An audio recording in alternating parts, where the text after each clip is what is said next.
Salut à tous les passionnés de mystères urbains, de scandales hollywoodiens et de secrets enfouis sous les paillettes de la célébrité. Bienvenue sur ma chaîne, votre repère pour explorer les coulisses sombres du showbiz et les théories qui font frissonner les nuits de Hong Kong. Avant de plonger dans cette saga absolument renversante, prenez une seconde pour vous abonner et activer la cloche de notification.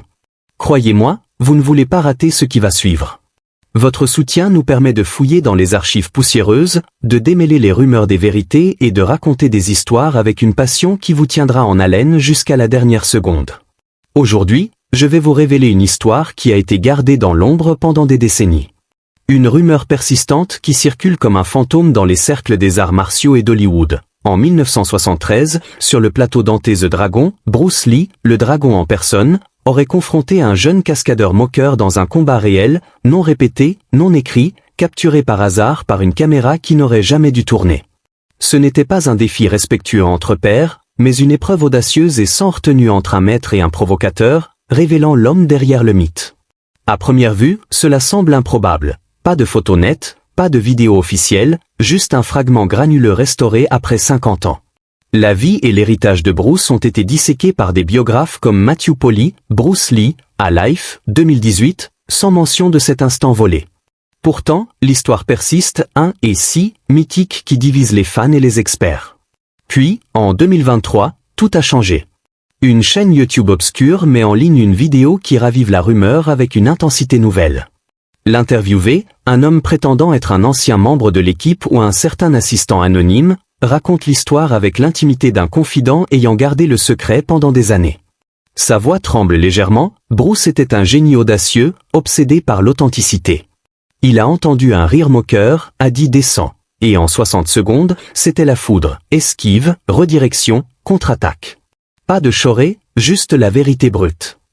Cette affirmation sensationnelle se répand comme une traînée de poudre. Les rares images granuleuses sont scrutées pour des indices de vérité ou de tromperie. Historiens et fans recoupent dates, lieux et détails biographiques. Était-il possible que le monde ait ignoré un affrontement épique entre un maître et un provocateur? Une escarmouche secrète qui aurait réécrit l'histoire des arts martiaux? Les théories pullulent. Certains y voient une leçon d'humilité pour le cascadeur, d'autres un mythe fabriqué pour booster la légende de Bruce. Mais pour comprendre si cette histoire est factuelle ou pure fiction, il faut remonter aux origines de cet instant et aux chronologies qui s'entremêlent ou pas. Restez avec moi, car cette odyssée va vous plonger dans un labyrinthe de techniques martiales, de rivalités hollywoodiennes et de légendes qui pourraient bien ébranler les fondations des arts martiaux. Dès maintenant, dites-moi en commentaire, croyez-vous à cette histoire? Laissez un like si ce mystère vous intrigue, et embarquons dans cette enquête qui commence bien avant les flashs des paparazzi dans les nuits effrénées de Hong Kong. La rumeur de ce combat secret sur le plateau d'Ante the Dragon flotte comme un fantôme dans les cercles des arts martiaux depuis des décennies, murmuré entre les tatamis des dojos et les backrooms d'Hollywood. Tout a commencé par un chuchotement à peine audible, sous le grondement des légendes du Jeet Kune Do et du folklore des plateaux. Selon la version la plus répandue, en 1973, au cœur du tournage d'Ante the Dragon, un jeune cascadeur, moqueur, rit trop fort en cantonais, il fait semblant, il n'est pas capable pour de vrai. Bruce entend, interrompt, ordonne, descend. Pas un défi respectueux entre pairs, mais une épreuve audacieuse et sans retenue entre un maître et un provocateur, capturé par une caméra oubliée. À première vue, cela semble improbable. Pas de pellicule officielle, juste un fragment granuleux restauré après 50 ans. La vie et l'héritage de Bruce ont été disséqués par des biographes comme Matthew Polly, Bruce Lee, à Life, 2018, sans mention de cet instant volé. Pourtant, l'histoire persiste, et si mythique qui divise les fans et les experts. Puis, en 2023, tout a changé. Une chaîne YouTube obscure met en ligne une vidéo qui ravive la rumeur avec une intensité nouvelle. L'interviewé, un homme prétendant être un assistant producteur comme André Morgan, un anonyme des coulisses, raconte l'histoire avec l'intimité d'un confident ayant gardé le secret pendant des années. Sa voix tremble légèrement, Bruce était une force de nature, obsédé par l'authenticité. Il a fait irruption, et plus personne n'existait. Le jeune a descendu, et en 60 secondes, c'était la foudre, esquive, redirection, contre-attaque. Pas de cruauté, juste une leçon. Cette affirmation sensationnelle se répand comme une traînée de poudre. Les images abîmées sont scrutées pour des indices de vérité ou de tromperie. Historiens et fans recoupent dates, lieux et détails biographiques. Était-il possible que le monde ait ignoré un affrontement épique entre un maître et un moqueur? Une escarmouche secrète qui aurait réécrit l'histoire des arts martiaux? Les théories pullulent. Certains y voient une leçon d'humilité pour le cascadeur, d'autres un mythe fabriqué pour booster la légende de Bruce. Mais pour comprendre si cette histoire est factuelle ou pure fiction, il faut remonter aux origines de cet instant et aux chronologies qui s'entremêlent, ou pas pour disséquer cette rumeur. Commençons par Bruce Lee en 1973, une année charnière dans sa vie et sa carrière.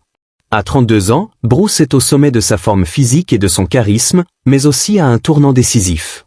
De prodige des rues de Hong Kong à icône du grand écran, il transforme chaque espace en arène. Sur le plateau d'Ante the Dragon, il n'enseigne pas, il incarne. Physique affûtée, mouvements tranchants et fluides, Wing Chun pour la précision, Jeet Kune Do pour l'adaptabilité. Chaque pas chargé d'intention, chaque respiration calculée.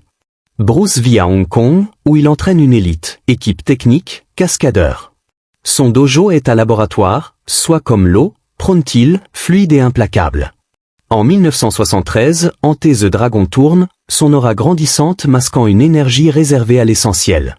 C'est dans ce contexte, tension électrique, rire moqueur, et soif d'authenticité que la rumeur place le combat improvisé. Mais les faits historiques contredisent l'idée d'un tournage réel. Bruce, perfectionniste, évitait les risques inutiles. Son cercle, comme Bob Wall, n'évoque jamais un cascadeur ensanglanté. Bruce choisissait l'expression, pas l'humiliation, disent les experts dans des interviews. De l'autre côté, le provocateur anonyme en 1973 est un jeune cascadeur de 20 ans sur le plateau.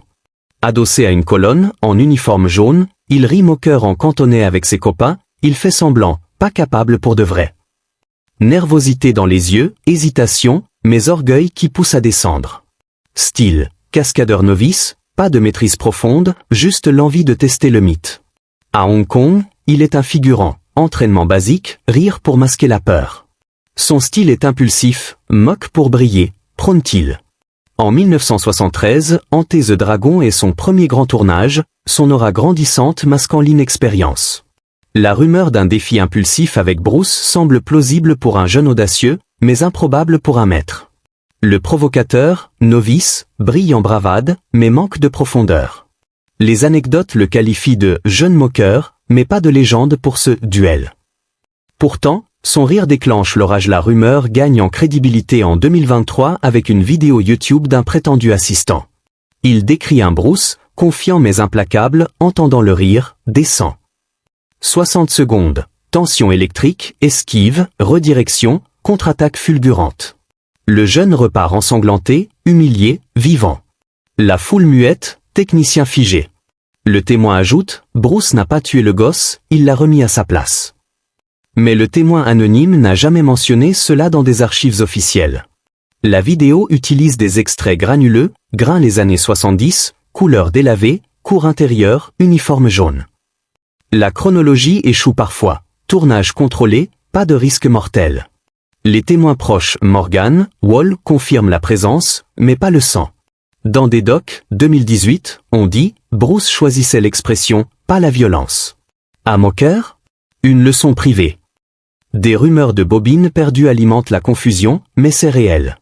Pourtant, des indices persistent. Influence Bruce sur plateau, énergie réservée, respect sans mots, philosophie en mouvement, précision, instinct, point que Bruce ait ou non combattu le provocateur, cet instant occupe une place immense dans son héritage.